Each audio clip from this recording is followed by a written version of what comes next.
साल 1986 की बात है और जगह थी बंबई का मशहूर इलाका मुसाफिर खाना चौल। आधी रात का वक्त था। एक गहरी खामोशी पूरे इलाके में छाई हुई थी।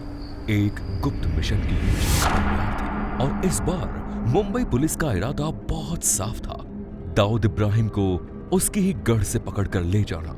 दाऊद इब्राहिम, वो नाम जो अब हर किसी की जुबान पर था, जो हर आम और खास की जिंदगी में खौफ की एक लहर की तरह घुल चुका था।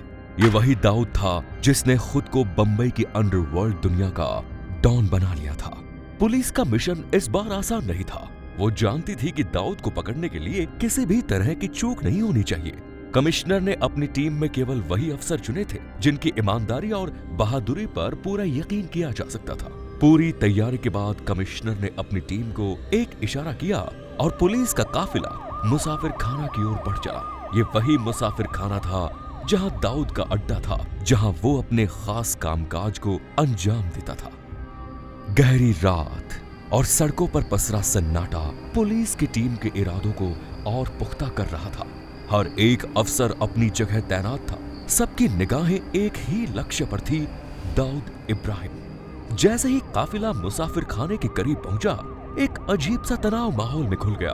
किसी को इस बात का अंदाजा नहीं था कि आगे क्या होगा, पर हर कोई तैयार था।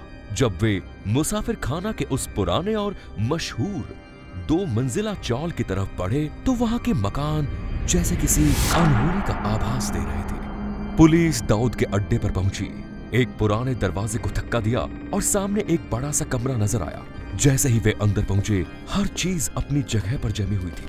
कमरे में सन्नाटा था, पर माहौल में एक अजीब सी सरसराहट थी, जैसे किसी की मौजूदगी अभी भी महसूस की जा सकती हो। टेबल पर एक महंगी सिगार की राख धारी रखी हुई थी, जिसमें राख अभी भी सुलग रही थी। एक पैन टेबल पर रखा था। ऐसा लग रहा था जैसे उसे किसी ने अभी अभी रखा हो। वहीं पास में एक कुर्सी भी थी, जिसका गद्दा अब भी धंसा हुआ था, जैसे कुछ पहले ही कोई वहां से उठा हो। खिड़की खुली थी, हल्की सी हवा पर्दे को हिला रही थी। हर एक चीज बता रही थी कि दाऊद कुछ पलों पहले यहां मौजूद था और अब वो यहां नहीं था।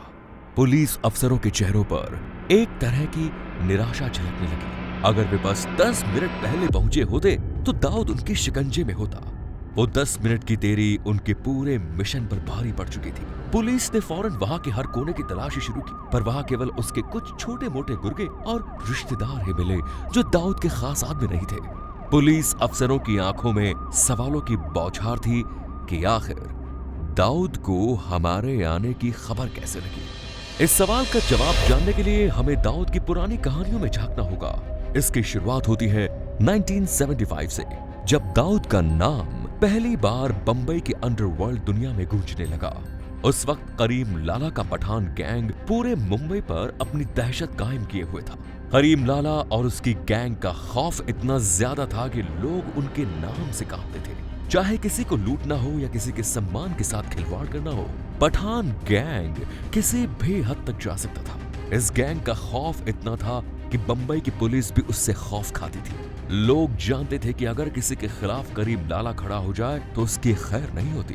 उसी समय कुछ पुलिस अफसर ने ये योजना बनाई कि दाऊद को करीम लाला के खिलाफ खड़ा किया जाए। दाऊद उस वक्त छोटा मोटा गुंडा था, लेकिन उसकी आंखों में आग और उसके इरादों में एक अलग तरह की ताकत थी। पुलिस ने दाऊद और उसके छोटे से गैंग को करीम लाला के खिलाफ मोर्चा संभालने दिया। धीरे धीरे दाऊद और करीम लाला की गैंग के बीच दुश्मनी गहरी होती चली गई। इस दुश्मनी की आग ने दाऊद को बंबई का अंडरवर्ल्ड का एक नया चेहरा बना दिया। दाऊद का बड़ा भाई शब्बीर इस दुश्मनी में मारा गया और यह घटना दाऊद के जीवन का एक बड़ा मोड़ बन गई। अपने भाई की मौत ने दाऊद को एक नए और भी खतरनाक इंसान में तब्दील कर दिया। दाऊद ने अब अपने दुश्मनों से बदला लेने का मन बनाया। उसने अपनी गैंग को और भी मजबूत किया और बंबई की सड़कों पर अपनी पहचान बनाने के लिए खून की होली खेलनी शुरू कर। बंबई में अब एक नया डॉन उभर गया था।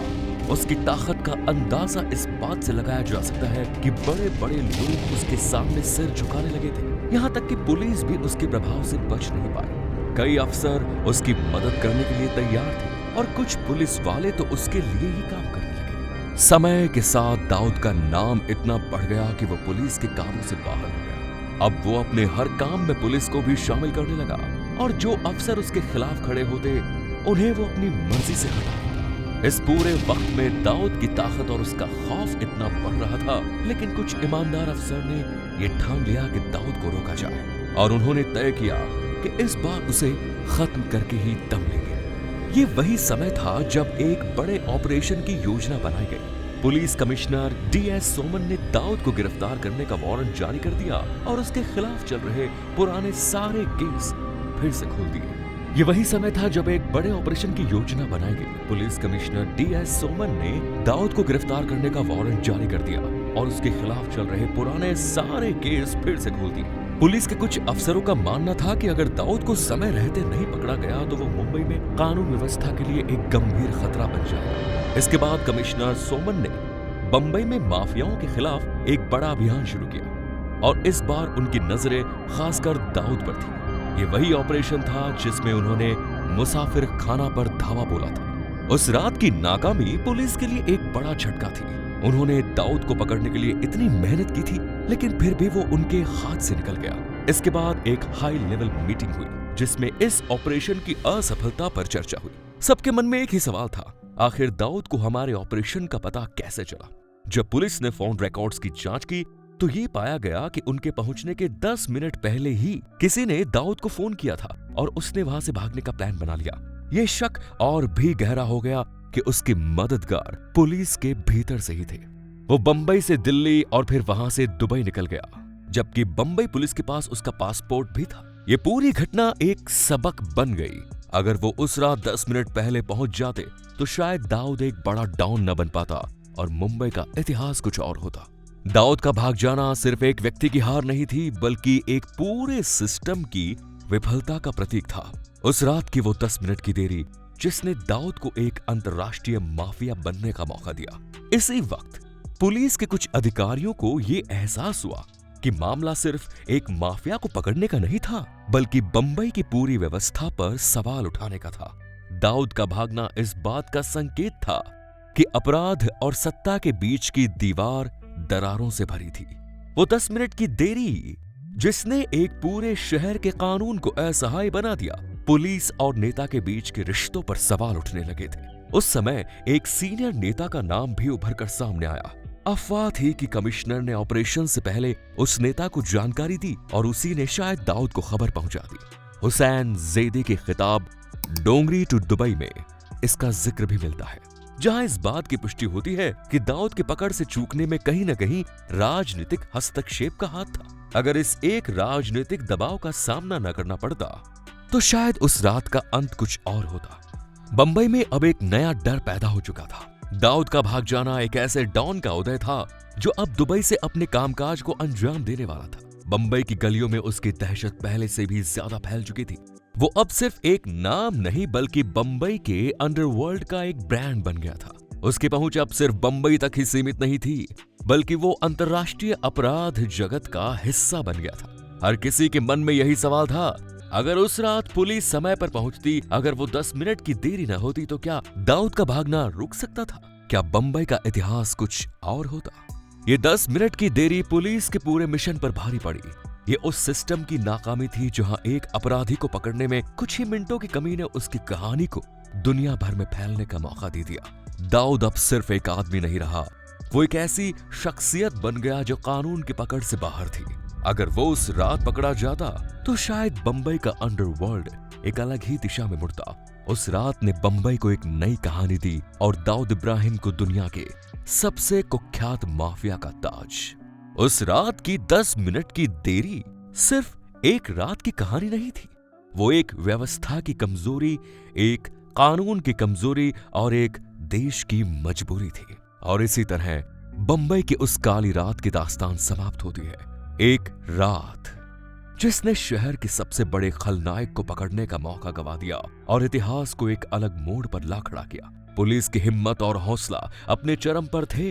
हर कदम पर रणनीति का जाल बिछा हुआ था, लेकिन चंद पलों की देरी ने वो मौका हमेशा के लिए छीन लिया। दाऊद इब्राहिम उस रात से पहले सिर्फ एक बंबई का अपराधी था, पर उसके भागने के साथ ही उसका नाम जुड़ गया अंतरराष्ट्रीय अंडरवर्ल्ड से। बंबई ने उस रात केवल एक अपराधी नहीं खोया, बल्कि भरोसे की एक नींव को भी टूटते हुए देखा। ये कहानी सिर्फ पुलिस और दाऊद की नहीं है, बल्कि उस युग की भी है जब राजनीति, अपराध और कानून के धागे आपस में उलझते जा रहे थे।